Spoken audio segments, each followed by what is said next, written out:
मगण लॻ ॻोठ जाफ़राणी जे मिसकीन फ़क़ीर गुलबहार मंगणहार जो बरसातनि सबबि घर ढही पट थी वियो। मुतासिर जी कंहिं बि हिन वक़्त ताईं वाहर न कई। वस वारनि खां माली सहायता जी अपील। मौक़े ते एहतिजाज कंदे फ़क़ीर गुलबहार मंगणहार ॿुधायो त दुहिल वॼाए रोज़गार कंदो आहियां, ॿियनि खे ख़ुशियूं ॾींदा आहियूं, पर बरसातनि सबबि घर ढही पट थी वियो आहे। बरसाति बंदि थिए महीनो थी वियो आहे, पर कंहिं बि वाहर नाहे कई।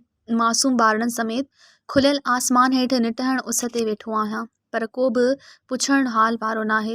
बरसातनि दौरान सिर बचाए निकितासीं, पाड़े वारनि वटि आरज़ी रिहाइश कई आहे, पर मजबूर आहियां जो किरियल घर ठहिराए नथो सघां। हिन वधीक अपील कई त तक जे चूंडियल नुमाइंदनि MNA MP ऐं DC कंबर खे त खुदारा नोटिस वठी राशन समेत टेंट ॾिनो वञे। मज़ीद ख़बरनि ऐं तफ़सीलात लाइ विज़िट कयो असांजी वेबसाइट www.awamiNewsHD.com ऐं ॾिसंदा रहो अवामी न्यूज़ HD।